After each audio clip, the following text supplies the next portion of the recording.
G'day legends, welcome back to the channel. Bit of a different one today. We're going to be doing a bit of a modification episode on the Truekit 400 Discovery and also with the Tohatsu 20 horsepower 4-stroke that I've got paired up with it. I've been out on a few trips with them now, tested them out. Thought I'd just do an episode on a few of the mods I've made and how they're going. So yeah, stay tuned. Cheers.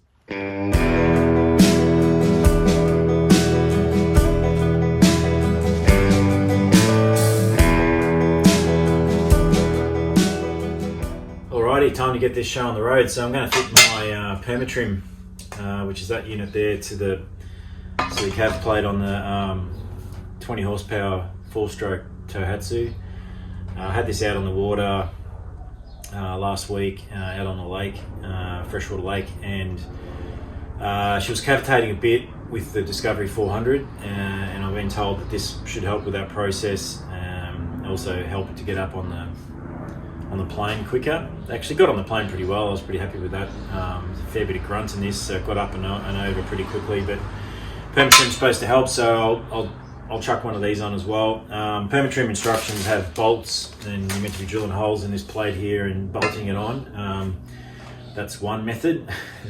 That one sounds difficult and makes a mess, and you know, obviously that's the recommended method which they suggest, but I'm going to follow Truekit. So the boat I've got, the Truekit boat, I'm going to follow their instructions, which is to use Sikaflex 291, which is marine grade adhesive. Spread that over the top of this plate, position the plate on the top here, and clamp it down and let it secure for 48 hours. I like that method, low stress, a lot less hassle, and don't have to drill holes in my brand new motor, which you know, resale value goes down with holes, I imagine. So yeah, we'll get on with it. The basic method is to clean all the surfaces once with some sort of solvent. There's all different ones you can use. This is Terracin VR10. I actually built this caravan, and this was the main thing I used all the time on all the surfaces before I put adhesive on and glued them. This stuff's really good. So yeah, a rag, bit of Terracin, a bit of VR10, clean all the surfaces, dull them down a bit is the plan. Chuck a bit of Sikaflex on that surface. I'll just tape the area where the Sikaflex isn't, so just around the surfaces, because when I put the Sikaflex on and put the plate on and clamp it, I reckon it's going to squeeze out everywhere. So if I've got tape there, I can just peel it off for the cleanup process later on. Yeah, so we'll get started on that and see how we go. Never done this before. Hoping it's successful.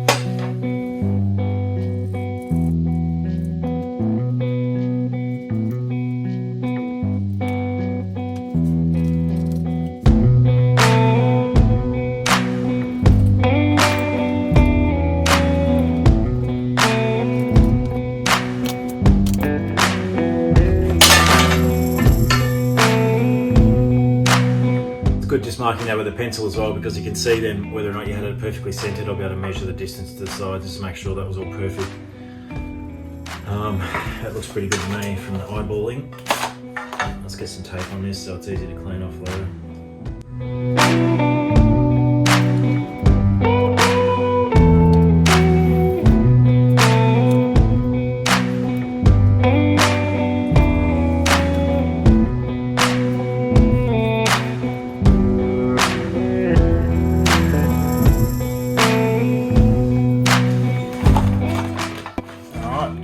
Glue on.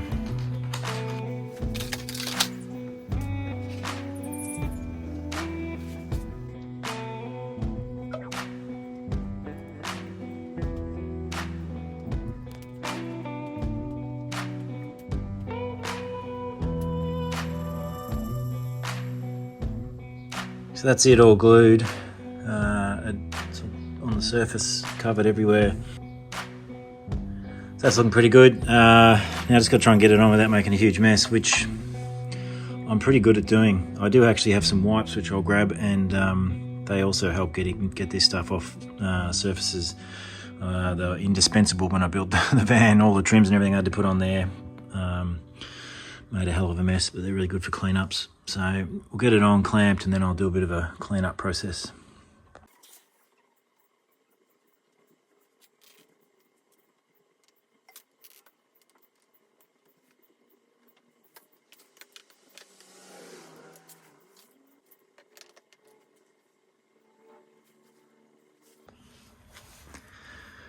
So that's it all glued, well, the glue on it. See it all squeezed out around the gaps there. And you can see where I filled that. There's a bit of a gap there because of the frame shape.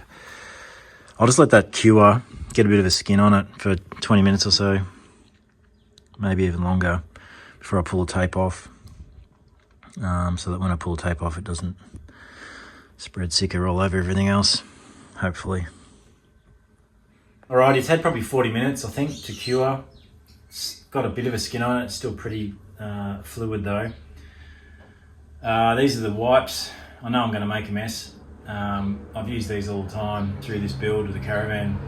Sabco Bulldozer heavy duty wet workshop towels they are. Really handy for cleaning up, and we'll see how we go. My biggest challenge is to not move the actual permatrim through this process. If I can achieve that, I'll be happy.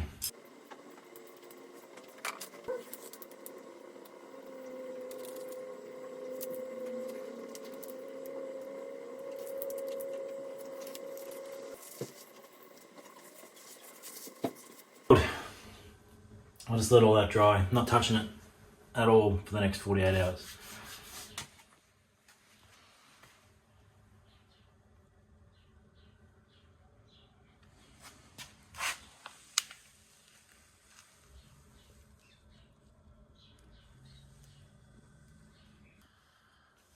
It's been an excruciating wait, 48 hours, but we made it. So we'll just see how she looks when I pull these clamps off.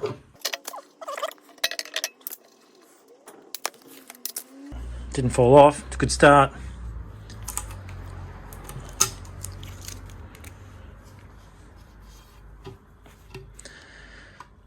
Feels quite solid. There's bits of glue there where the clamps were covering I couldn't get to. I'll just have to pull those off. Tidy it up a bit. Good as gold, I reckon. We'll give that a run and see how she goes.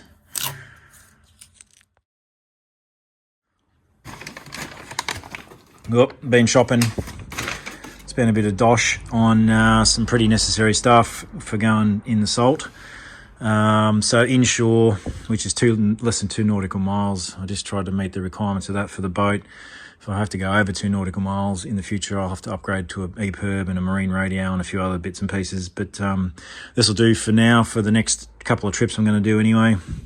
You have to have a 900 gram in Australia, I think 900 gram fire extinguisher if you're carrying fuel, which I am obviously for the motor. So yeah, there's the marine or 1 kilogram there. I just got some anchor rope. I've got to come up with something for the anchor situation. Something that stores that without making a mess. Have to have a think about that a bit more.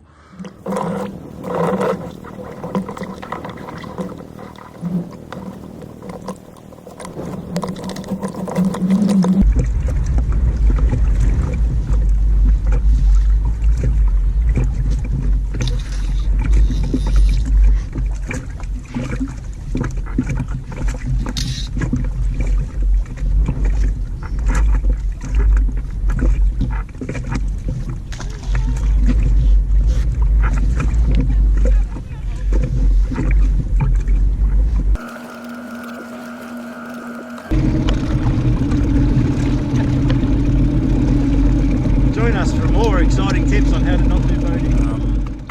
Some inshore flares, that's a flare kit.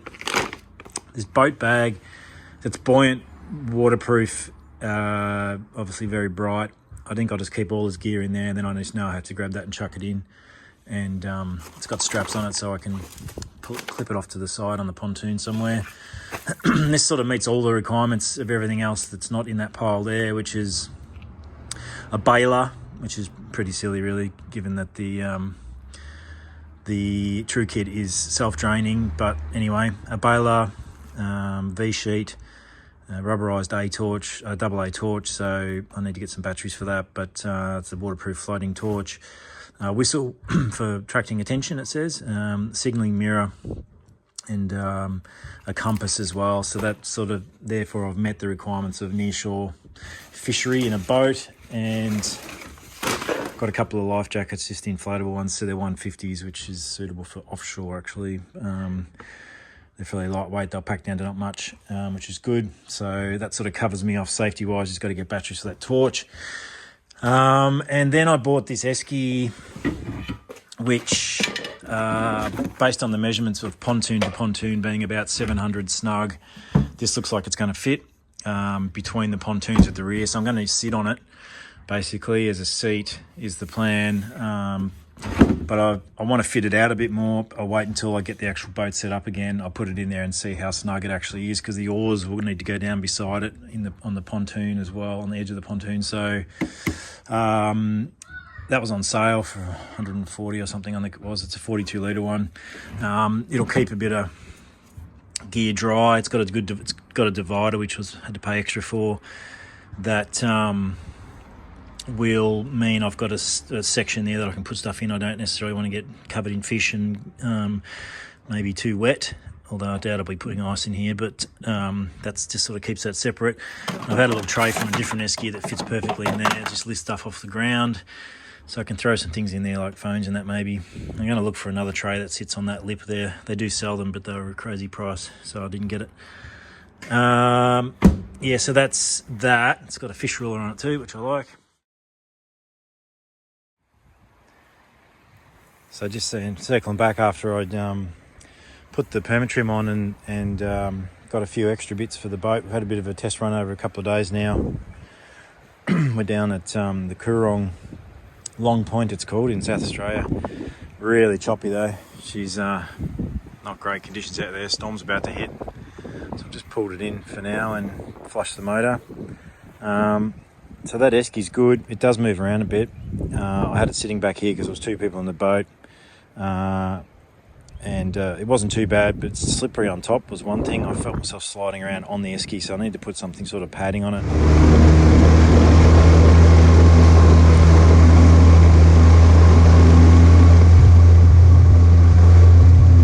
I'm going to do is get a couple of straps just to go on either side to hold that esky in place. So that's when I'm sitting in there by myself. I'll have it at that position, and then when someone's in the front, move it back to that position there. Seems to work out pretty good. Permatrim's an absolute winner. No cavitation at all. When I had two people in the boat, it was just purring along and I didn't get any cavitation, so that worked really well. I went out by myself with a really strong wind. It was good going downwind, but then trying to go into the wind with some serious chop out there. The front of the boat was just miles up in the air. It was freaking me out. Felt like the wind was going to flip the boat over. So I had to let it drop back down again, go a bit slower.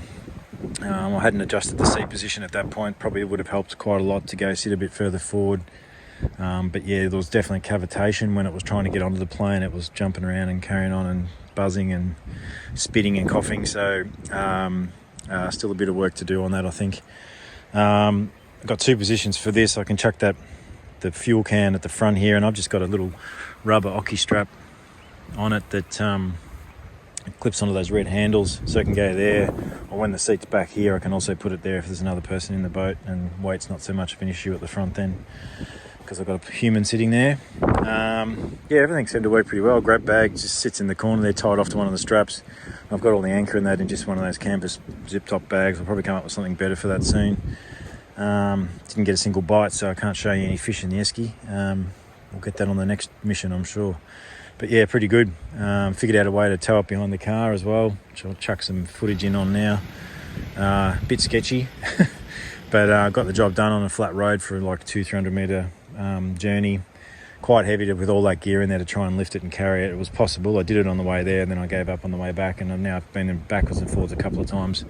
The rack on my back of the ute there was really effective at holding a strap to lift it up off the ground and get the boat horizontal, and then just nudge along at walking pace back to the camp. Worked quite well. Don't know if that's good for those wheels, but I'm assuming if you went through corrugations and big potholes at 100 miles an hour, probably broken, but just going at walking pace is no different to towing it with your hand, I'm assuming.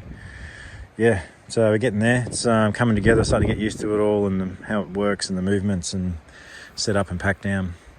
I'm just going to leave it out in this thunderstorm that's coming and see if it gets a bit of a wash, get a bit of salt water off it and go from there.